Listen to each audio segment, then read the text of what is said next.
Fala pessoal, tudo bem com vocês? Professor Gustavo Neri aqui, de volta trazendo novas informações sobre história da arte, ok? Hoje a gente vai estudar um período específico aí no desenvolvimento artístico, na evolução do processo da história da humanidade. Que período seria esse? O período da Idade Média, ou período medieval, o período da arte medieval. Primeira coisa que a gente tem que começar a discutir é o seguinte: quando a gente pega aqueles belos contos de fada da Disney, a gente imagina que a Idade Média foi uma idade belíssima, cheia de glamour, de luxo, de requinte, de muita riqueza, decorações extraordinárias. Porém, não foi bem assim. A Idade Média ela não é um período do grande requinte, ok? Aquilo ali é uma ideia romantizada do período medieval. Na verdade, a Idade Média ela é um período onde a sociedade europeia vivia basicamente em uma fase extremamente diferenciada daquilo que é demonstrado. Ou seja, para alguns, para os filósofos iluministas, vão começar a considerar que a Idade Média é a famosa Idade das Trevas. Para outros, a Idade Média ela foi um período, ok, de grande desenvolvimento do critério religioso, dos princípios religiosos, mais precisamente dos princípios religiosos cristãos dentro da Europa medieval, ok? E como isso interfere na arte? Como isso se desenvolve na arte? Basicamente, isso vai ser o ponto norte, o ponto de norteamento que influencia o processo artístico. Podemos dizer que a arte medieval teve como princípio básico ou como orientação os conceitos religiosos, ok? Como temáticas, como técnica, como produção, ela vai se nortear, se basear dentro dos princípios religiosos cristãos, ok? Pois bem, no mapinha que vocês observam aí, vocês já começam a enxergar uma Europa um pouco diferente daquela Europa, ok? Que era uma Europa toda formada anteriormente pelo Império Romano. Agora você tem o poder, famoso poder político descentralizado. Você tem os famosos feudos. E onde tem feudo, tem uma sociedade rural. Exatamente, meus queridos. Diferente do período anterior, que era o período do Império Romano, que vivia basicamente com uma grande atividade comercial em centros urbanos, a gente tem aí o período medieval centralizado em regiões rurais, ok? Em regiões onde os feudos eram os principais centros da atividade comercial e assim explorando da atividade comercial não, perdão, da atividade econômica, ok? O feudo ele era o centro da atividade econômica da região. E aí, a agricultura era a base dessa economia, ok? Dando continuidade a essas ideias, a gente percebe também uma transição, uma mudança no pensamento da sociedade da época, que é o teocentrismo, ou seja, enquanto na Idade Média, no período romano, a gente vivenciou o antropocentrismo, a valorização do homem no centro, era assim que se propagava no princípio clássico, ok? Grécia, Roma. No período medieval, a gente tem o teocentrismo, o crescimento do pensamento religioso cristão e aí, consequentemente, o direcionamento para se entender isso como algo que forma as noções básicas daquela sociedade. Ou seja, Deus passa a ser o centro das discussões políticas, das discussões religiosas, das discussões também das produções artísticas. Então, essa é a ênfase dada nas temáticas artísticas do período medieval, o teocentrismo. Continuando aqui, a gente tem a figura do Papa, ou seja, o Papa como líder da Igreja Católica Apostólica Romana. Logo, como a sociedade europeia era vivenciada em vários feudos, poderes descentralizados, com feudos, basicamente cada um com seu senhor feudal, mandando, fazendo o seu grupo cumprir suas ordens e determinações, o único poder unificador desse período, basicamente, seria a figura do Papa, já que, basicamente, a Europa, durante a Idade Média, se torna cristã. E aí, consequentemente, o grande líder religioso dessa instituição passa a ser o grande unificador. Unificador de quê? Do pensamento cultural da época, vamos dizer assim, ok? Então, o Papa ele fica como a figura aí unificadora desse pensamento cultural do período medieval. E, consequentemente, meus queridos, dando continuidade a esse desenvolvimento, nós vamos ter aqui algo de fundamental importância, que é qual o sentido e a função da arte medieval.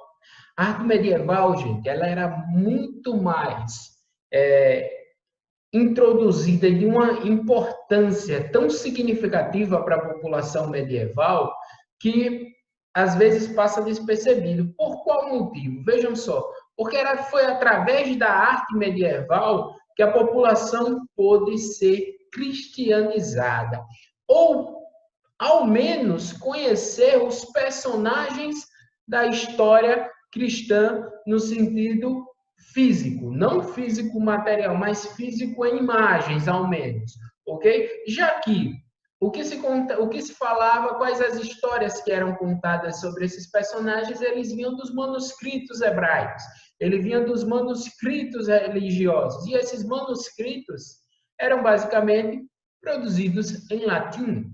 O latim já era uma língua praticamente não utilizada na época, quiçá pelos membros da igreja, os clérigos, ok? Porém, pela população comum, civil, não. Então, o que ocorre? A arte medieval ela teve a fluência pedagógica, ela ensinava essa população que, em sua maioria, era uma população de analfabetos, eles não dominavam a leitura, muito menos conheciam o latim.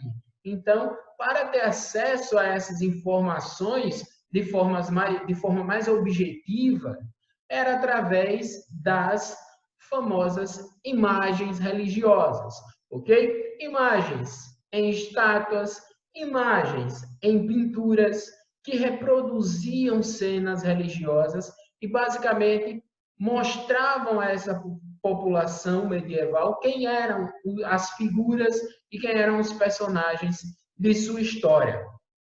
Logo, essa arte ela vai aparecer com essa função pedagógica. Outro detalhe importante no nosso contexto são as escolas artísticas, ok? Na Idade Média você vai ter duas grandes escolas artísticas. Você vai ter a escola românica, ok? Que o nome românico vem do moda romana, significa moda romana, por conta da utilização dos arcos, os arcos que foram um desenvolvimento basicamente criado pelos romanos e por isso essa nomenclatura, essa denominação, no caso os arcos para arquitetura, eram muito usados pelos romanos e aí românica ficava a moda romana, ok? As construções no estilo românico, elas são muito simples no sentido de que elas eram consideradas fortalezas divinas, e são justamente por conta da sua forma de construção. Eram paredes extremamente grossas, poucas aberturas, ok? E construções sem um grande requinte decorativo. Eram construções um pouco mais simplórias. E aí a sua denominação de fortalezas divinas. É importante a gente entender que essas catedrais, esses templos, eles levavam algum tempo para ser construído. Então, é muito comum visitar alguns desses monumentos europeus e encontrar um certo construção feita em dois estilos, pois às vezes começava-se com um artista, quando levava-se tempo para concluir, esse artista às vezes não era o mesmo que concluiu, não era o mesmo que começou, e aí, consequentemente, você tinha aí um processo de transição ou de mudança de estilo. Então, é comum chegar nessas catedrais e encontrar estilos diferentes na mesma catedral. Começou com um estilo românico e conclui-se com estilo gótico. Isso é normal, do período devido ao tempo que se levava para construir. Porém, as construções do estilo românico, a mais conhecida atualmente para a gente é essa aqui, ok? Muitos conhecem essa catedral pelo seu campanário, que é basicamente a famosa Catedral de Pisa. E essa catedral, ela ficou conhecida justamente por conta do famoso campanário, que seria essa aqui, a famosa Torre de Pisa, que ficou tortinha aí e hoje virou um dos grandes pontos turísticos, ok? Da região. E olha só, um dos detalhes é que, quando a gente percebe a catedral, a gente vê que ela é uma construção colossal, uma construção gigantesca. E ela traz justamente essas características. Paredes grossas, poucas aberturas, uma construção grande. E ela geralmente também traz outro detalhe, que são as divisões em 3 pontos. Exemplo, a catedral em formato de cruz, que está aí na parte central, o campanário, que seria a sua torre, e ao lado de fora, aí na parte frontal da catedral, a gente tem uma outra construção que seria o batistério, ou seja, onde o indivíduo iria se batizar, ok? Para receber as bênçãos divinas após o seu nascimento e aí realmente se oficializar como filho, como um ser abençoado pelo Deus cristão. Logo, você tinha essas 3 construções separadas. Hoje, basicamente, se coloca tudo em um ambiente só, ok? Resquícios aí das construções barrocas e neoclássicas. Mas, no período medieval, faziam-se essas construções separadas e sempre elas eram feitas de forma colossal, ou seja, muito grande, para mostrar o poderio da igreja, para mostrar a importância e o seu significado. Continuando,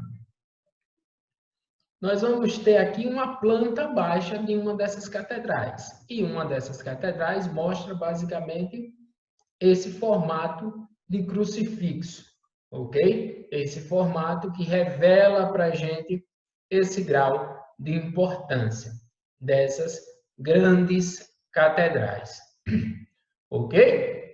Agora a gente vai para o segundo estilo do período medieval. Que estilo seria esse? O estilo gótico.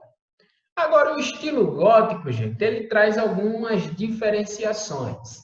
Essas diferenciações, elas são diferenciações agregadas devido aos modelos arquitetônicos produzidos nesse período.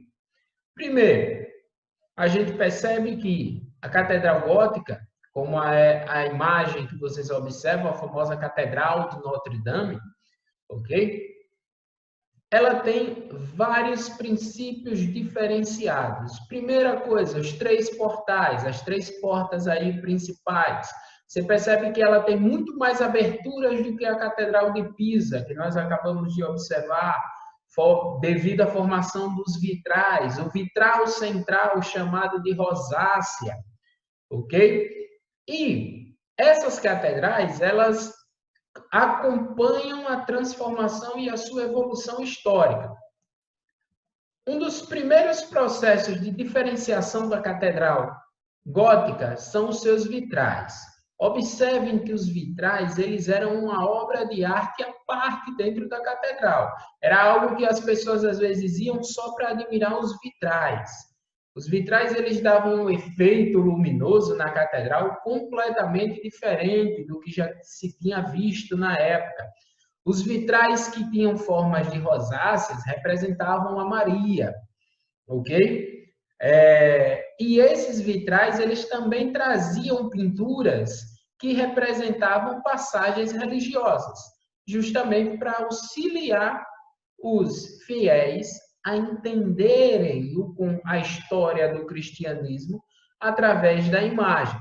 Então, para essas construções góticas, nós temos algumas características, alguns pontos específicos dessas construções. Primeiro, as 3 naves principais, que são os 3 portais, ok? Localizados ao centro. Nós vamos ter também as famosas abóbadas. As abóbadas, elas podiam ser de 3 tipos. A abóbada de berço, que era o arco romano tradicional, ok? A abóbada de aresta e a abóbada de cruzeta, que era uma abóbada um pouquinho mais complicada no seu processo de produção. E aí, esse processo dessas abóbadas, elas vão ser basicamente as moldadoras e diferenciadoras da arquitetura medieval, porque elas são a evolução do arco romano. E aí, elas vão ser muito usadas nessas catedrais. Outro detalhe são os famosos arcos botantes, ok? Esses arcos botantes são basicamente construções que ficavam na parte externa dessas catedrais. E eles tinham uma função muito significativa. Como essas paredes eram construções muito colossais, as paredes eram muito pesadas. E aí, esses arcos botantes, eles tinham um significado importantíssimo, pois eles traziam para nós a famosa possibilidade de segurar as paredes, auxiliar a manter essas paredes colossais de pé. E outra parte dessas catedrais seriam basicamente as esculturas, as famosas gárgulas, que eram colocadas no teto dessas catedrais com formas aí de figuras não muito simpáticas, não muito agradáveis, figuras monstruosas, ok? Trazia para a gente aí uma ideia de perigo e de temor a espíritos malignos. E aí, jovens, você tem todo esse processo evolutivo da arte medieval, ok? Pois bem, espero que vocês tenham adquirido um pouquinho de conhecimento. Essa foi a Idade Média, essa foi a arte medieval. Então, não esqueçam, uma arte voltada para Deus, teocentrismo, uma arte com função pedagógica, ok? Ensinar a religião através das imagens, uma arte que se dividia em 2 estilos, românico e o estilo gótico, ok? E uma arte que ocorreu aí durante o período medieval, que tem como função não mais aquele realismo anatômico, mas sim uma questão muito mais emotiva. Um detalhe da arte medieval é que ela deixa de ser tridimensional e ela passa a ser bidimensional. Mas isso é uma discussão para depois. Fiquem todos na paz e se cuidem. Tchau!